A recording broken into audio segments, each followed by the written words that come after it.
जीवन में जो कड़वी बातें हो जाए प्लीज उन्हें भूलने की आदत डालिए। जीवन में कड़वाहट किसकी जिंदगी में नहीं आती, जीवन में अशुभ योग किसकी जिंदगी में नहीं आती, जीवन में विपरीत वातावरण किसकी जिंदगी में नहीं बनता। जरा एक बात बताओ, अरे अपने साथ तो हुआ ही क्या, एक बार कल्पना करो।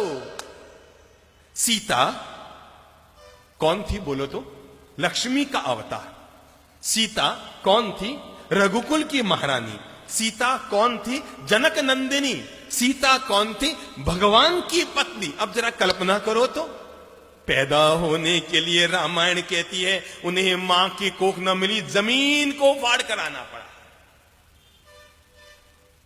शादी हुई तो खुशियों का बैंड भी न बजा कि परशुराम बैंड बजाने पहुंच गए। शादी करके अपने ससुराल 4 दिन सुख से न जी कि मंथरा और कैकेयी प्रकट हो गई। पति का साथ निभाने के लिए जंगल में गई तो रावण प्रकट हो गए। रावण के चंगुल से निकल कर आई तो अग्नि प्रकट हो गई। अग्नि परीक्षा में निकल कर आई तो धोबी प्रकट हो गया। दिमाग लगाओ, दिमाग लगाओ सब लोग, हर भाई हर बहन अपनी जिंदगी को एक बार तोड़ लो कि अगर मुसीबतें जिसे हम जिंदगी में कहते हैं, अरे हमारी जिंदगी में मुसीबतें आई क्या है। हम में से कोई दावा नहीं कर सकता कि मैंने सीता की जिंदगी में जो मुसीबतें आई उसका 1% में मुसीबतें जिंदगी में झेली। हम में से कोई पुरुष दावा नहीं कर सकता कि जितनी साधना में तकलीफें भगवान महावीर ने उठाई उसका 1000वां हिस्सा भी हम में से किसी ने नहीं झेला,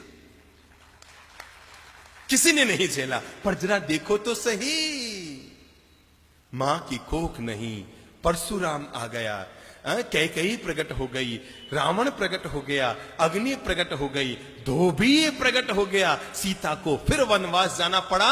रघुकुल की महारानी को, भगवान की पत्नी को, लक्ष्मी के अवतार को अपनी संतानों को जन्म देने के लिए किसी ऋषि के आश्रम में जाकर शरण लेनी।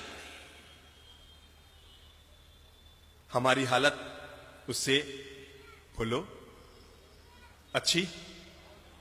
शाबाश, बहुत अच्छी।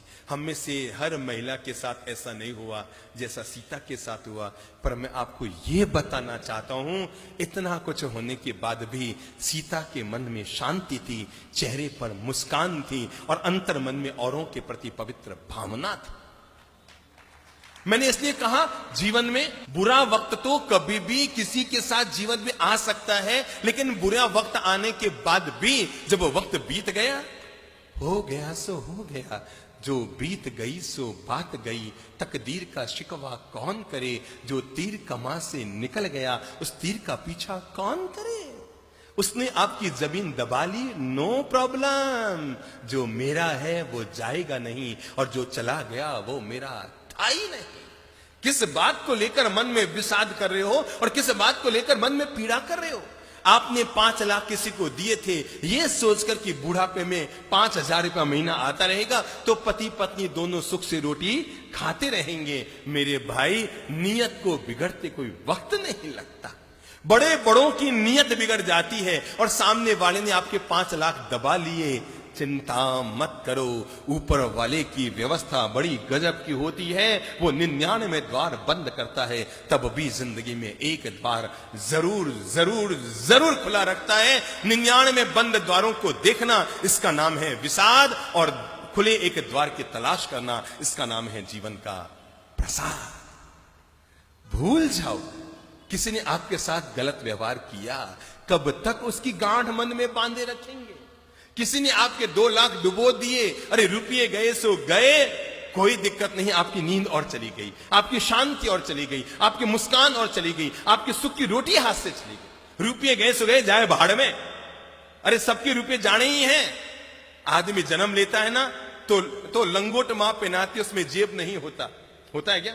और आदमी मरता है ना तो घर वाले कफन उड़ाते हैं, कफन में जेब नहीं होता। पर आदमी कितना मूर्ख होता है, जन्मने पर लंगोट में जेब नहीं, मरने पर कफन में जेब नहीं, और जिंदगी भर जेब जेब जेब जेब भरने में ही लगा रह जाता है। सबको छोड़ना है, सबको जाना है, छूट गया सो छूट गया, चला गया सो चला गया। जीवन का मंत्र याद रखो, जो मेरा है वो जाएगा नहीं और जो चला गया वो मेरा